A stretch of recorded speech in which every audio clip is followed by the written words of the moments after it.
But here we go. This is the session 5 on energy security. This is our last panel session. Building on the discussion of panel 4, we're looking at how you speed investment and speed the transition of the industry. We're talking to executives as well as policymakers. And what if we don't get this done? What are the risks if we don't? Technical tips, keep in mind the Slido, or can pass you the mic if you want. And the social nets, Fueling Europe, where is it there? Fueling Europe's future. If you hear something great, please cast it wider on the social nets. Let's call up our distinguished speakers. Juana Pascal, Repsol's Executive Managing Director of Industrial Transformation and Circular Economy and a member of the Executive Committee. Juan, bienvenido. Alice Wells, the Executive Vice President for Europe of ExxonMobil. Your next diplomat in many places around the world. Very fascinating stories. We spoke at dinner.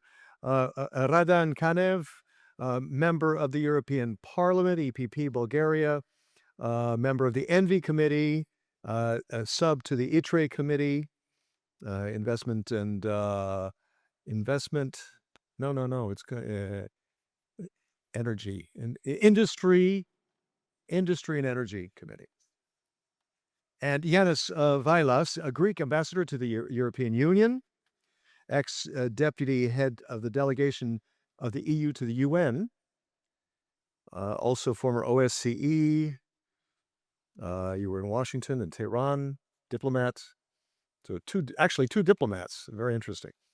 Any case, let us get down to the questions. The first question would be to all of you, is what does the current geopolitical situation, including Iran and Ukraine, tell us about the EU's security of supply situation? What does it practically mean to you, to your company? Juan, please. Good afternoon, everybody. It's a pleasure to be here.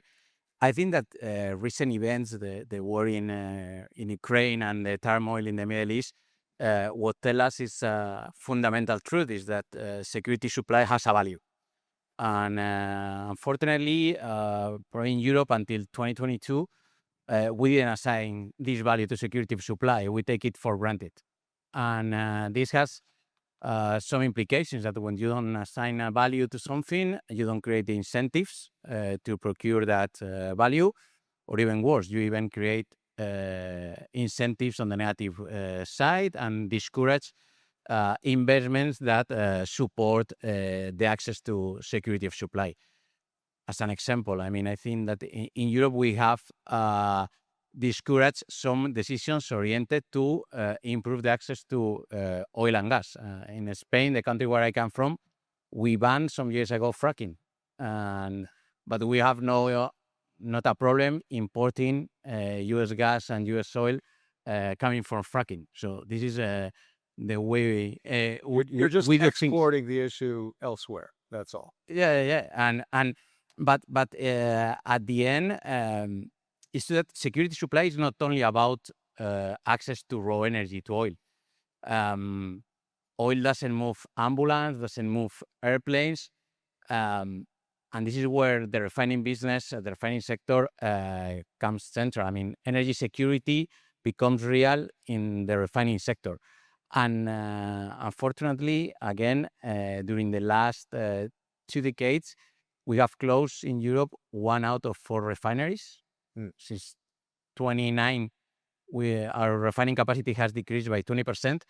So this has weakened our security of supply. And one can think, okay, but we have done all this because we prioritize sustainability.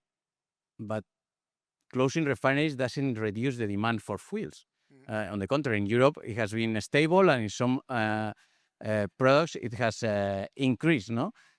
And in other regions, they have understand that refining creates this security of supply. And according to OPEC, from 2022 to 2028, 6 million of barrels per day of additional capacity in the refining business will be added mainly in North Africa, and Middle East. No, what does this mean? That Europe keeps or increases its dependency on external imports and increases external dependency. And this brings me to my last comment, three thoughts. And three, we need action in terms of the refining business, the refining sector. We need to put the same important security supply than on sustainability and competitiveness, an equal footing, three of them.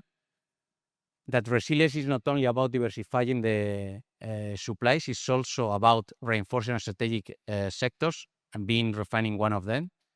And talking about refining, that we don't need to choose between refining or energy transition. We need renewable fuels for the energy transition.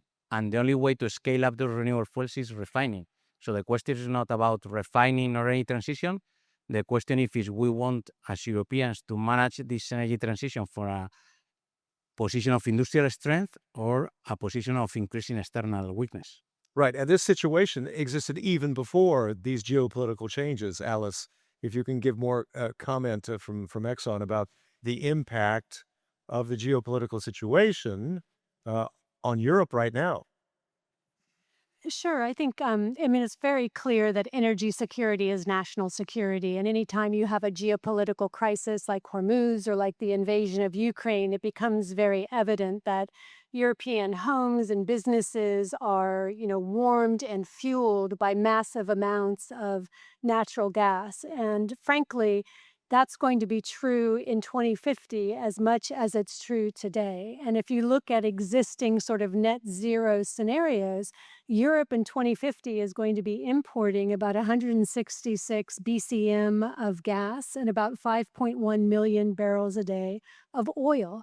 And so it's really time, I think, for Europe to think more strategically about how does it continue to diversify its resources, its sources of supply, but also how does it develop its domestic resources? And I know that all of you have probably heard European officials say, we don't have hydrocarbons. Europe does, but it's a question of developing them. It's a question of preferring to produce at home rather than import your carbon from abroad. And so to do that, though, policy is going to be critical. I mean, you can't attract investment in a volatile fiscal environment. You can't attract investment when there's a threat of retroactive taxes. You can't attract investment when you're imposing mandatory carbon capture obligations on producers simply because they're producing to provide security for Europe. And so, when I step back and I look at the situation today, what really is amazing to me, and I'm repeating, I know, comments that were probably made in an earlier session, but we are on the cusp of an even greater energy crisis that's completely self-induced, and that is the EU methane regulation. It is fascinating to me that, on January 1, 2027, neither the member states nor the commission have yet stood up an architecture of monitoring, reporting, and verifying that is necessary to implement the EU methane regulation. And as a result, importers like us who run two refineries are being asked to either break the law or halt imports. And, what this is inevitably going to lead to as Europe has to import from a much smaller pool of energy, it's going to lead to higher prices and it's going to lead to even more crippling burdens on the refining sector and on the chemical sector that it relies on. And I think it's clear to all of us that the Commission understands there's a problem. We know that because we're seeing leaked guidance that suggests, they'll waive penalties for 3 years. But to me, I mean, we're being invited to be non-compliant. And that is an unfair ask to make of industry. That's not how we operate. It's not our governance. It's not in our contracts. It is simply unfair. Because it's just temporary anyway. No, and but it's critical that all of us in this room be united in saying that this is unacceptable. We want to be the secure, reliable suppliers of Europe, but we can't be asked to do it from a position of being legally liable.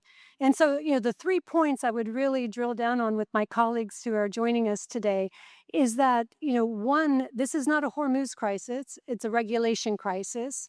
Two, it has nothing to do with methane ambition. Totally support the EU's methane ambition. This has to do with setting up that architecture that allows you to do the reporting. And three, this is not a January issue. In August and September, we have to start signing contracts. And so we need a resolution of this right now. And the implications are very clear. Again, everything that was said about the vulnerability of the refining sector is only going to be intensified by having higher crude oil. You're going to see even a greater decline in European capacity, including, for instance, again, as a refiner that's importing from 15 countries, if we can't bring in the crude slates that we need, that means we're producing less jet fuel and less diesel at exactly the moment in time that Europe is concerned about its secure supplies. And of course, it's just leading to increased import dependence. So I really think that together we need to discuss how can industry, commission, parliament, European institutions work together to achieve the very ambitious and laudable goals of reducing methane, of moving through to lower carbon future, but without sacrificing industry, without sacrificing the strategic sector of refining, and without asking European consumers to pay even more. Thank Okay. you. And I want to come back to your mention of different projects within the EU to produce. I know you have some examples. I want to come back to that on that. Radan, um, this geopolitical situation, developments in the last few months and years, must have changed the dynamic of the conversation in the parliament, right? Regarding energy supply. Of course, it has changed a lot. The most obvious change that you can easily notice is that the, let's say, Green Deal narrative changed almost utterly from decarbonization to security, to strategic autonomy and security of supply. Right. But I must say, because I think the political perspective is extremely important, and usually political decisions lead to unpredicted and mostly unwanted consequences, as Alice is witnessing now. For example, the last Strasbourg session, we were led into a really toxic debate, which was electrification versus alternative fuels and renewable fuels, refinery capacity, etc., etc. Right. And obviously, in the present situation, we don't have these alternatives. We are neither ready to compensate fuel shortage by electrifying, neither do we have enough renewable capacity. But question is, what can we build? What can we enhance? What can we finance as a matter of urgency? And obviously, it's our refinery capacities when it comes to renewable fuels. So we have completely different choices to make. One is strategic, and we all know it can be 100% electrification, but another is rather urgent. And there, obviously, electrification cannot be the answer for the upcoming months. But do you think that this geopolitical situation with the war in Iran, the war in Russia, in Ukraine, impacted strengthened the argument to loosen a bit on the environmental standards and to favor more production, or not? Very much so, because first it gave the strongest possible market signal. We are using ETS and other means to give price signals in order to increase local production, renewable production, decarbonized production, etc. But now we are facing a very strong price signal, and then we are also facing the only market signal which is stronger than price, and it is availability. Right. Yanis, Ambassador, from the national government standpoint, how do you see that? How has geopolitics changed the dynamic on supply? Well, by definition, it has. We've had to face three major. A little closer. Sorry, can you hear me? Yes. So we've had to face three major developments: quite significant geopolitical impact. And of course, the war of aggression against Ukraine. Yeah. There's been turbulence in the transatlantic relations. And of course, the recent war against Iran and the consequences it has had on the Strait of Hormuz, and of course, then the impact it has on the global energy market. So it has reminded us of our dependencies, and I think we've done fairly well in sort of reducing those when it comes to the import of Russian energy sources. We've done quite well there. But at the same time, volatility in prices, very high prices. European consumers and businesses continue to spend a lot more compared to their competitors in the US and in China. And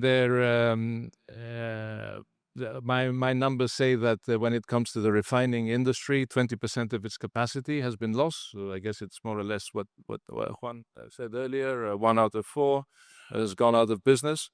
And I would agree with Alice that there is an element of self-infliction or self-flagellation, because when you talk about Europe, let's face it, we are not talking about a one homogeneous entity when it comes to the field of energy. Member states have different energy mixes. The others have invested quite soon and a lot on the renewables. Others are still dependent on coal, nuclear energy, you name it. I hope that in the course of the debate, I'll have the opportunity to showcase some of the things that Greece has managed to achieve. I think we're a relative success story. Okay. Good. But I would agree that we are now maybe maturing. We've gone from the phase where it was the with all due respect, I call it the Greta period. And we have now Greta. we are Yeah. right. We have transitioned to a more I hope nimble approach, which is how can we ensure a proper transition between on the one hand moving to the green energy that we absolutely need, not least in order to reduce our dependencies, but doing it in a way that will allow us not to go completely out of business at a very high cost. What about mitigating this dependency? Are we not overly dependent on fossils imports? Shouldn't we try to mitigate that with more production at home? And that's what Repsol's been very strong on developing biofuels. Yeah, right? and the reality, as Alice said, is that we as Europeans need hydrocarbons, and we will need them for the next decades.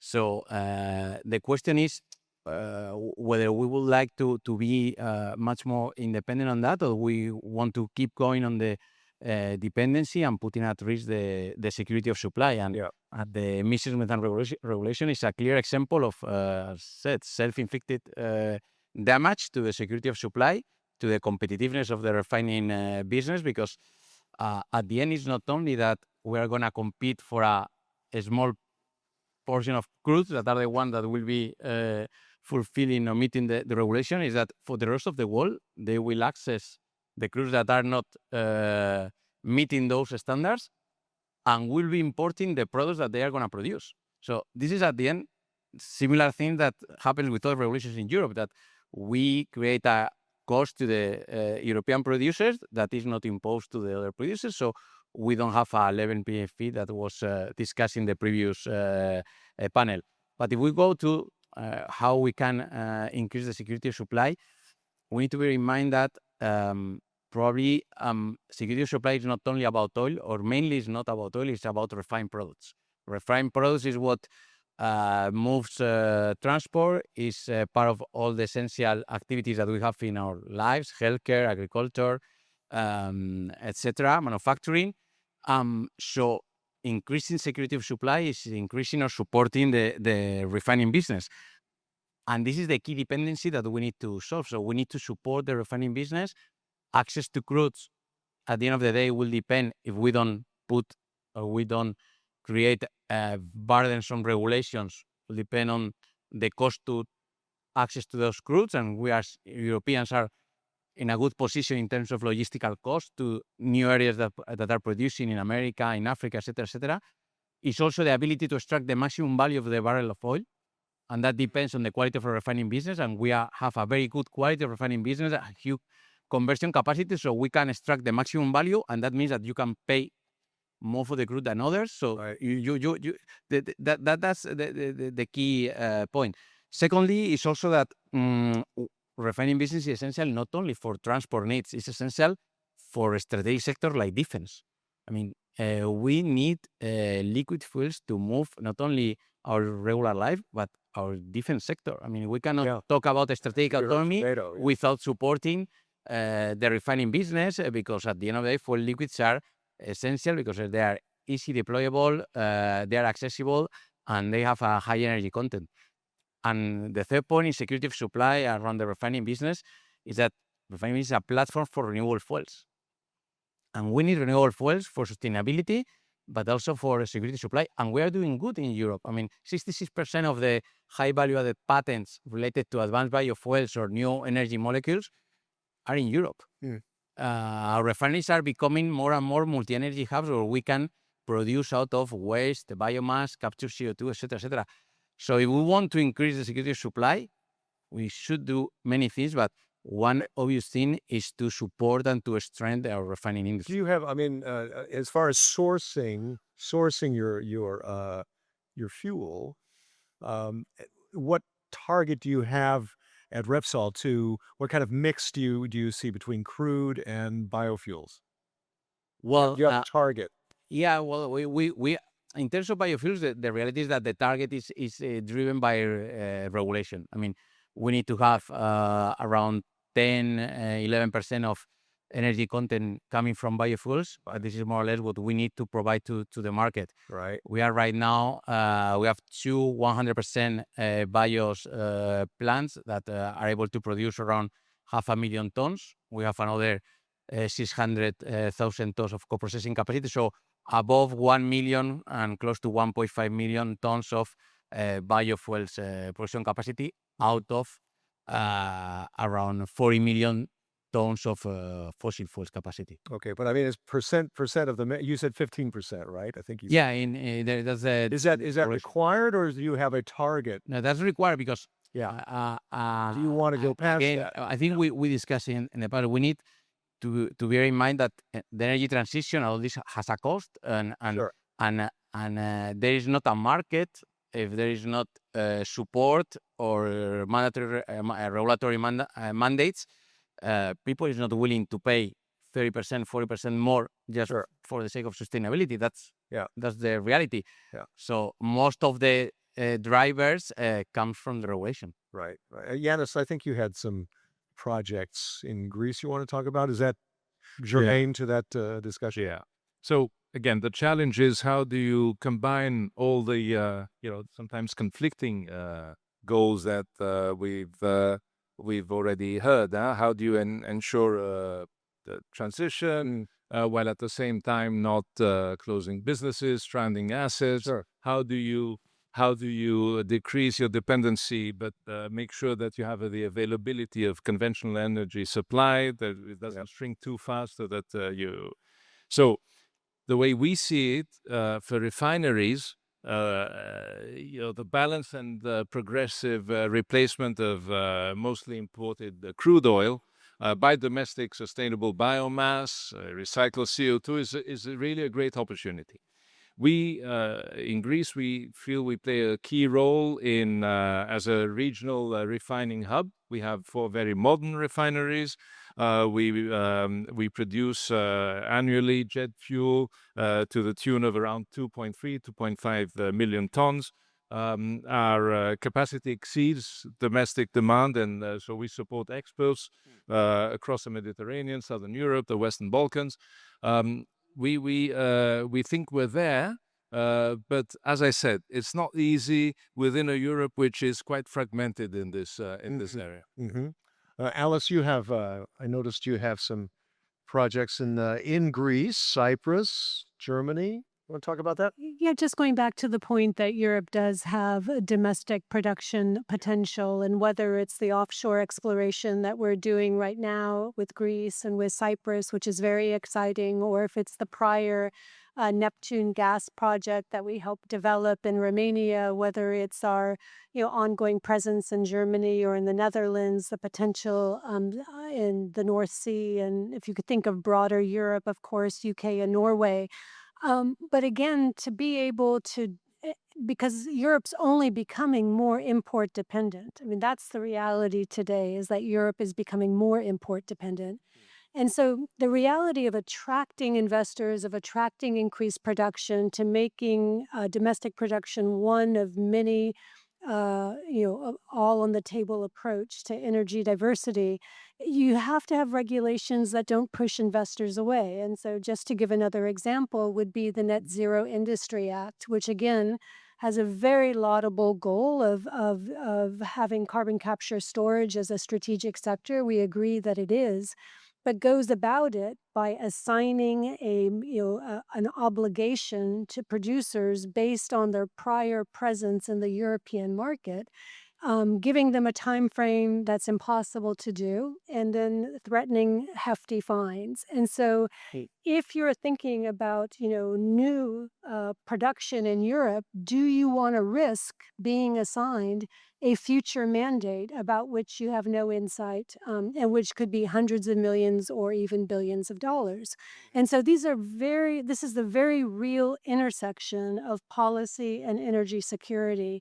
And it really, I think, begs for a better dialogue between officials and member states and industry. Oradania, how can the EU address these concerns that you just heard about? So we obviously have the regulatory side, Yeah. which I would say is either well addressed or overly addressed. So we are now stuck in these simplification efforts in the European co-legislators, but then you also have the market side. Okay. And I think that's where we are struggling to find the right way lately. Speaking of market signals, demand side measures, we have a number of legislations across the board in all the main committees of the parliament, looking on the demand side, but still I think we don't have a clear answer. For one obvious reason, we don't have the money. But I would say for another obvious reason, we don't have the clear priorities. I will come back to alternative fuels as a broad notion. Obviously, what we have the capacity to produce at scale now is very much bio-related. But then we also have certain capacity in more advanced fuels with a higher price.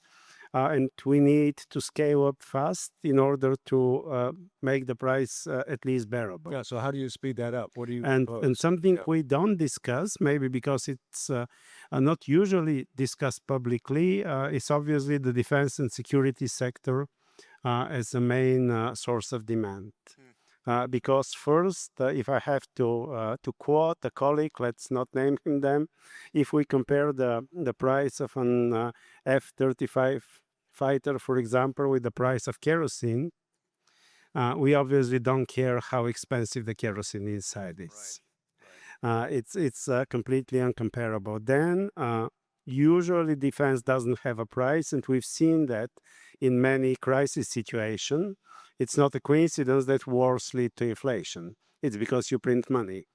But maybe most importantly, if we stockpile strategically alternative fuels, we will calm down the overall fuel market, because price spikes are usually due not even to shortage, but to panic. And when you know you have enough, even though it's expensive, Right. then panics gets lower, prices stay calm, a bit high, but calm. Yeah. Yeah. How much are there new initiatives to encourage more renewable fuels in the EU? Because that target of 15% is not very much, is it? As I said, I don't believe too much in regulatory measures.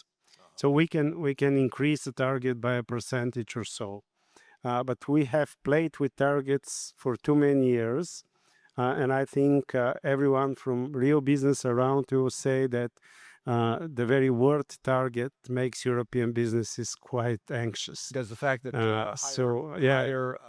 So it's better to think what money to spend and how, because money usually doesn't make businesses so anxious, even optimistic. but the fact that oil and gas prices have gone way up through the roof, doesn't that maybe encourage more development of biofuels?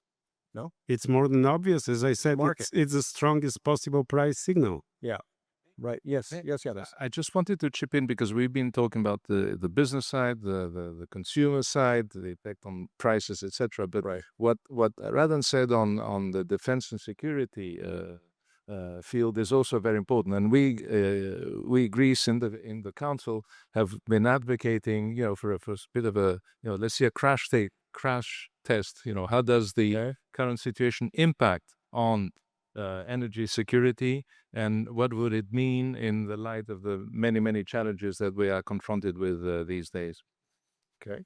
Any question? Yeah. Sure. No, yeah, just one comment, because when we think in how we can enforce and develop renewable fuels, that, to be honest, there are ready available option, because they can use the infrastructure, the logistical infrastructure that we already have, the fleet that we have.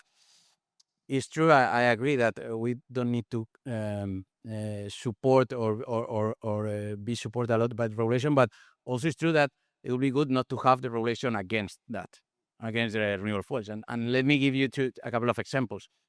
We are charging the same hydrocarbon tax to renewable fuels that to fossil fuels. It doesn't make any sense. I mean, that kind of tax, at least in Spain, is created in order to face the, in theory, negative externality coming from contamination of fossil fuels. So why 100% renewable fuels should have the same tax? And it's important because it obviously creates an additional cost that hampers the demand. And second, we are now discussing this light-duty vehicle regulation, and we need to have very clear that if renewable fuels are not allowed to go to road transport, we are not going to have, as Europeans, renewable fuels. They are going to be produced in other countries, and we, as always, will be importing those renewable fuels. So there is some kind of regulation that is important, at least, that do not distort on the native side the ability of the industry to produce renewable fuels. So, and this is one of the key elements. I mean, I think we need to focus on or to bet on technological neutrality. Energy transition has a cost, we all know. And when you have a cost, the best way to minimize that cost is to let all the alternatives to compete. And this is what we should do, to be able to all the alternatives to compete, to make the energy transition feasible and economically viable. That is what society wants. Are there any questions out here? Questions, comments about security of supply? And what about the risk? What if we don't improve this situation? What is the risk we face if we can't improve the security of supply? I mean, let's talk about a worst case scenario. What happens if we don't? Well, I think that the risk is quite clear. I mean, we'll have less autonomy to make decisions.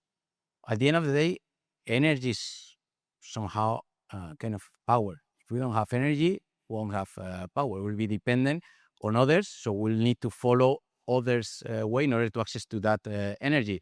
It will be much. It will have a higher cost than it will have if we are able to produce our own energy. It's true you say that we are importing crude oil, but if you make the maths, by having a refining industry in Europe, we are saving nearly 1/3 of the total imports. I mean, if crude oil is $90 and diesel crack is $45-50, out of the 140, we are saving because we have diesel capacity, 1/3 of the imports. So you will have less political autonomy, and you will have more negative economic impact out of not being able to secure your own energy. Yes, please. Well, the easy answer to your question is we're doomed. There's no other way of putting it. Europe already has a competitiveness problem. It has been well publicized. Draghi, Letta, one Europe, one market. So we're really trying our very best. Simplification was also mentioned, which I'm not always sure it is worthy of its name, the way we proceed with it. Yeah. But if we don't manage to achieve the objectives that were mentioned earlier, and again in a nimble way, ensuring a smooth transition, then our competitiveness is already shrinking. It will shrink even more, Yeah. and then we will, will fizzle out. Yeah. So, I mean, has there been a study about that? Has the EPRS done anything about that? The research service at the Parliament about Here this I don't area? have the answer, but Yeah. but let me double down on your question, because I would say that the important question now is, what if Europe is in an acute security situation? Let's not use the term war. And the persisting difficulties in the transatlantic relations lead us to a situation where we cannot really rely on the supply across the Atlantic. So this leaves us in a situation with virtually no energy carriers, and with an external threat. And question is, will Europe survive? And if yes, how? And I can give you the optimistic answer. It is clearly yes. And we will use everything we know to produce our energy and our fuels. And we know everything. We know better than anybody else. As Juan said, for example, in alternative fuels, we have 60+% of the patents. We will make fuels out of electricity. We will make fuels out of coal. We will make fuels out of waste. We will make fuels out of agricultural waste, etc., etc. At a cost. And at cost. Yes, and nobody will care about the cost because it will be an acute security situation. We will scale up because we won't have the alternative. And only question is, why aren't we doing it now? Because we will do it in an acute situation, and we will be successful. But the cost then will be much higher than now. That's true. That's true. Alice, would you like to add something to that? I mean, you import from 15 countries. You're developing things in Europe, but really the lion's share of what you sell here comes from somewhere else, right? Yeah, I would just point to the two most recent geopolitical crises, the Ukraine war and Hormuz. And in both instances, it's been the incredible partnership between Europe and the US that has been remarkable to see. And I think reflects a quality of the business relationship that also exists between between the continent and between the United States. Despite And the politics. no, it's the reality. Look at the LNG that surged to Europe. Look at the U.S. role in ensuring that LNG surged to Europe. Look at this recent Hormuz crisis, and U.S. reserves of jet fuel and diesel have gone from a 10-year high to a 10-year low because it's all come to Europe. So the 70% that's no longer available from the Gulf, as is being provided by your close partners, and ExxonMobil is very proud to be part of what is a broader transatlantic relationship. And so it's from a position of being a friend and a longstanding investor in Europe that we make these observations and comments that the policy has to be calibrated so that Europe can achieve the goals of greater self-reliance and energy security. And if we keep tripping on these policies, these are own goals, and these difficulties, these hurdles don't have to exist. And I think it's easier to resolve some of these disconnects if the quality of the dialogue between policymakers and industry is better. Okay. Right. Questions, comments out here? Anybody? Slido? Okay. Yeah. Yes, yes. Well, I'm a big football fan. I played a lot of football in my youth, and I've scored a few own goals. And you always feel silly when you do so. But I would just like to mention a couple of goals that Greece has scored, even though it won't be participating in the World Cup, unfortunately. So you won't be watching some. No, no. But one is to follow up on what Alice said.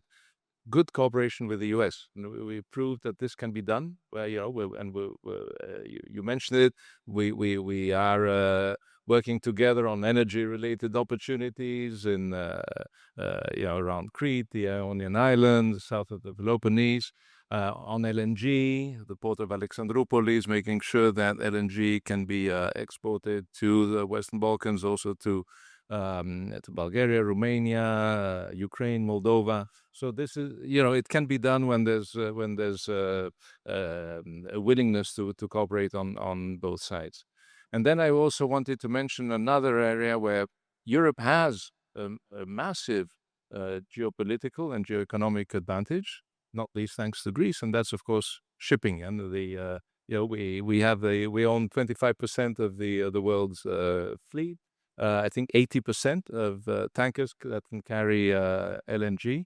And that is really a strategic asset that should not be disregarded. And this is something I try to remind my colleagues in Coreper or the Commission, because what's the point of signing a fantastic trade agreement or finding alternative sources of energy or critical raw materials if then you're dependent, say, on China to carry them to Europe?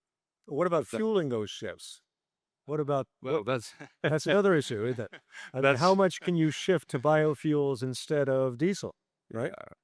Well, that's also a case of a transition that needs to be pursued a bit smoothly in a nimble way. You can't go from say here to there in one go. You can't spin an aircraft carrier in how many minutes? Yeah, that's right. So it takes time. But how much is Greece developing that, encouraging its shipping fleet? Well, I think there's the Greek ship owners are conscious of the need that they need to get there because there's no alternative way. What they're simply asking for is that it be done, as I said, in a smooth way and not in radical moves that will, I think it's it's appropriate to say, rock the boat. I have another question here. How to ensure supply security? Security of supply in the EU is only a matter of investment by fuel manufacturing industry or not? Is it just a matter of investment or is there more than that? Well, it's true. If we say part of the security supply is provided by the refining sector, so if we invest in refining sector, we'll have a better security supply. But I would like to go a step before, no? I mean, at the end of the day, investment requires investor confidence. Yes. Right? And investor confidence depends on a high degree, among other things, on the regulatory framework. And predictability. We have seen in Europe, and this is a challenge for Europe, the regulatory framework, because the reality is that the one that we have today is the one that has brought about the closure of 1 out of 4 refineries and the loss of 20% of our refining capacity.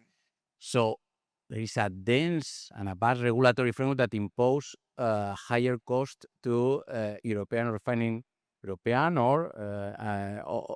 other regions, but producing in Europe higher cost than our competitors.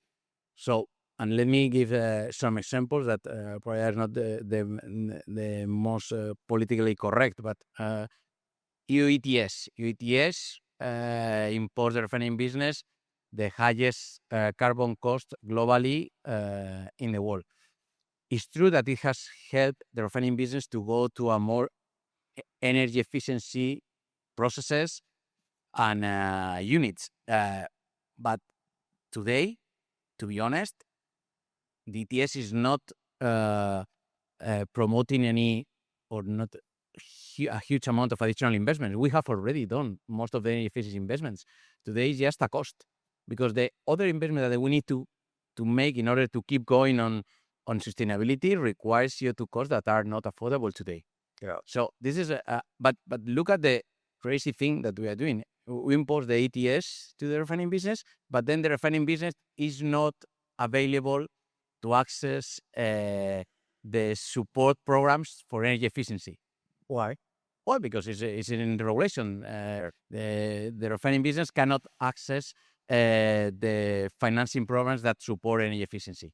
Yeah. Another example is what we have said. I mean, we are not promoting liquid fuels. We are kind of betting on just one solution.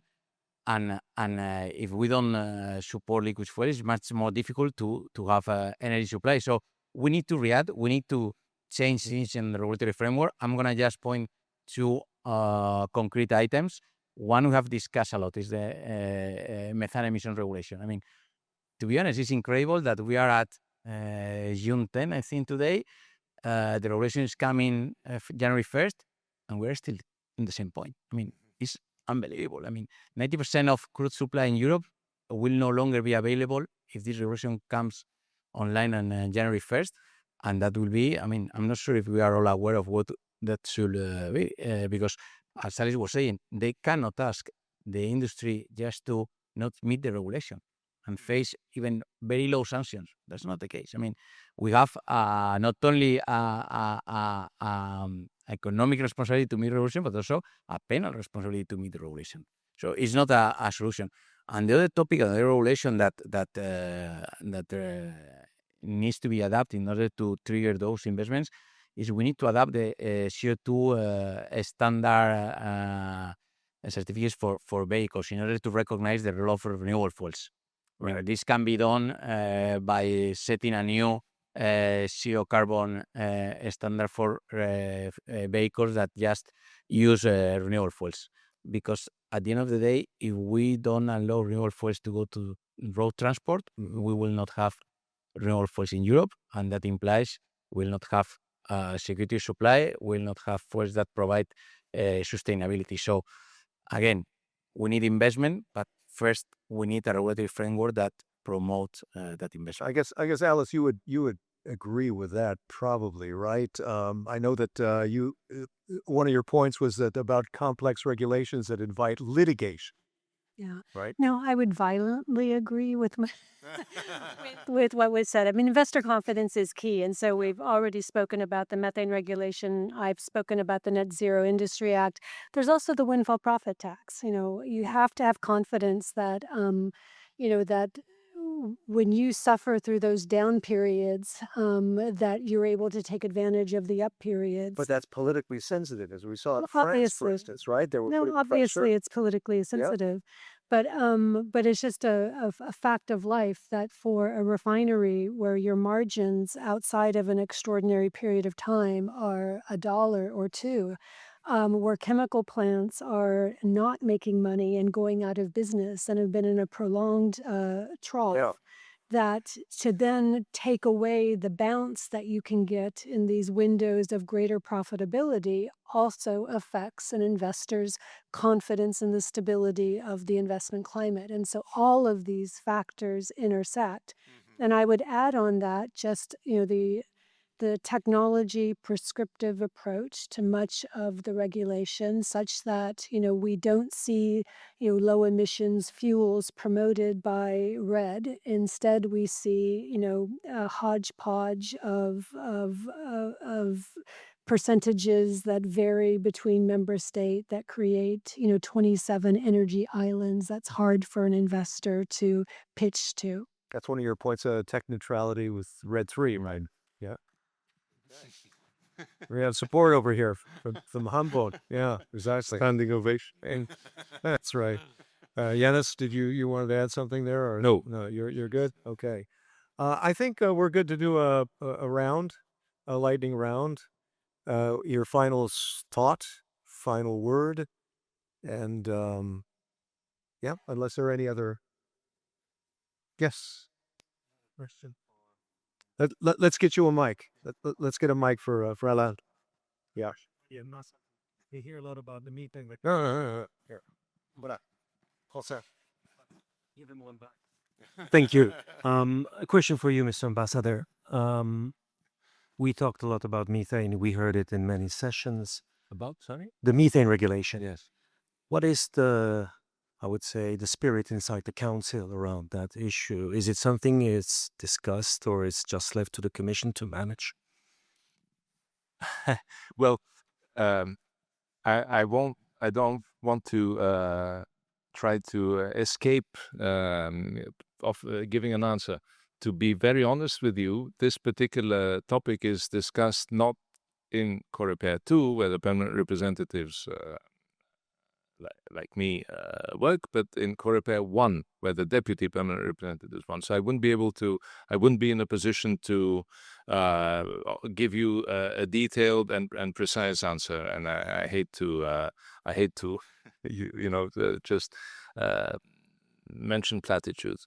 But my guess is that if there is a discussion, it is colored by some of the problems that we have highlighted here in this panel. Fragmentation, different approaches. What bothers me because I'm deeply pro-European at heart is that we're really far away from an European energy union that would help us deal with many of the tremendous challenges that we are confronted with. We're really far away. We're trying hard. You can look at the glass half full.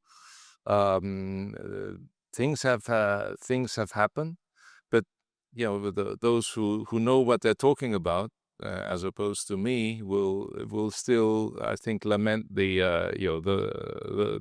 part of the glass that is empty. And we really need to work very hard on this. Got a couple questions on Slido. One from Argus Media. In the spirit of shoring up domestic energy security, are there any plans among our panel members to expand fossil refining capacity on the continent? Do you have any plans to expand fossil refining? I guess that's to Alison Juan. In our case, we don't have plans, but it's true that we invest nearly 500 million per year to keep and upgrade the refining capacity that we have. Okay. So we need to have the right regulatory incentives to keep doing this investment in order to keep being a source of security of supply for Spain, for Iberia, for the whole Europe. Mm-hmm. Alice, any plans at Exxon? I think it's over the last 10 years we've actually left 12 refining and chemical plants as a result of the lack of a competitive environment. And so I think in a way we're an illustration of the challenges that Europe faces. I mean, just last year we exited our French refinery, and prior to that, Italy, and prior to that. What we are doing is we have been investing in some of our key assets in Antwerp and Rotterdam. We're proud of they're two of the most energy efficient refineries in Europe. But our ability to continue to make those strategic upgrades in the refineries is very much going to be the outcome of the discussions and debates that are taking place right now in policies. And the ones you left were for what reasons? Too expensive, too much regulation, too what? Our assets have to compete globally. And so, that's the brutal reality is that Europe has not been as competitive globally, and our investment dollars have not flown towards. It's cost and regulation both, right? And so, what I would sort of say as my final shot is that we've been in Europe for 135 years, and the assets we have are deeply strategic. And I think we're seeing green shoots of interest in the European Commission to think of refining in a more strategic way. They've created a dialogue, a critical chemicals dialogue. Something similar should be done at a high level with refining, because without refineries, you don't have you don't have a chemical industry. And so understanding that ecosystem, valuing the ecosystem, developing policies that can support this valuable ecosystem, I think is going to be critical. Another question. The panel have asked for policy and political certainty. How does that compare with the U.S., which has significant and erratic policy changes, but energy growth? I don't know. That's to you, I think, Alice, right there. You can just say, I heard your question. But that... I mean, the fact is that under the Biden administration and under the Trump administration, American oil and gas production has increased. And so there is a supportive policy environment in America for the development of hydrocarbons. And the revolution that we've seen in energy over the last 10 years is the revolution of America becoming an energy superpower through fracking, but also through a conducive policy environment. And so that's what has, I think, allowed us to manage this crisis as well as we have, has been the remarkable capacity of America to produce 13.5 million barrels equivalents. Okay, and then a final question from Slido. Why do you think industrial players ask for regulatory clarity or regulation long-term reliability rather than asking for less regulation? Clarity and reliability. Where's that true? Well, first, why we ask for clarity is because there is, as I said before, I think there's such a dense and massive kind of regulation that is not only the amount, is that somehow or sometimes it's even contradictory. I mean, you can find a piece of regulation where something is allowed, other pieces where something is forbidden. And the second question, or the main question, was why we ask for regulation. I think I said before, I mean, the energy transition has a cost, and we need to share that cost among the society, because I think we all agree that we want to face or to advance in the energy transition.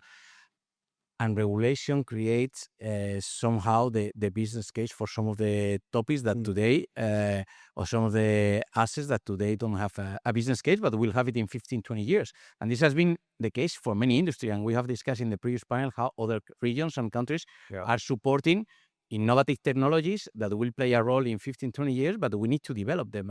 And that's why we're asking for clarity, long-term visibility, because we need to have a business case in order to invest in those technologies that are going to provide us sustainability, but also security of supply. Okay. Any other final comments before we... Yes, Yannis. One important thing to say is that to remind ourselves of a strength that Europe has in a single market is that we have a set of rules that govern. Because imagine if, I mean, we're already fragmented as things stand, but imagine if we didn't have rules, it would be even worse. Sure. So there is, I think there has to be a distinction made between deregulation, which would mean, a bit of a jungle situation, and clarity and simplification. And of course, avoiding the contradictions that Juan mentioned. So you need rules that are in support of policy that will produce results. I think that's what we're trying to achieve. Not always, very effectively. You may argue that it's too little, too late, or we're not going fast enough. But we are all very conscious, at least in the council, also in the parliament, that this is the direction that we need to take. Radan, any final word? First, on the regulation issue, I think that a good regulation and harmonized regulation is a big asset for industry. I'm very much, on the right wing, and since I'm not that young anymore, I still have a bit of nostalgia for the Reagan-Thatcher times. But still, we cannot expect any territory, any state, or any superstate organization to have no regulation for nuclear, for example, or for refineries, or for any big industry, because this would be a huge hazard for the industry. Because if you don't have clear regulations, then you're fully legally exposed for any damage you cause. in any way. So to have strong regulation is an asset. To have a weak and complicated regulation, and especially to have 27 different regulations and European on top, that's obviously a big problem that we need to clear out. And here I must agree with Yanis. So far, the simplification effort has not been explicitly success. So yeah, impressive. Let's say I'm very much engaged in a number of files, but we can see that in depth. The problem is not that we have such a complicated regulation on EU level, but we have what a professor in Sofia last week, he was Italian, I think, called the regulatory accumulation.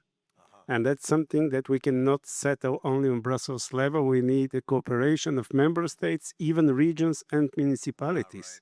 Right. Alice, any final comments before we wrap it up?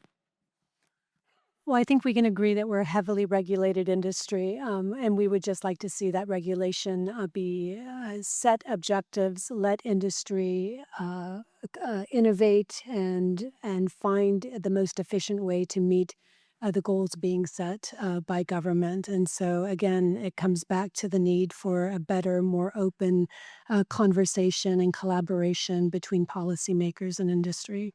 Great. Thank you, Alice, Juan, Radan, Yanis. Thank you. Big hand to all four. Thank you.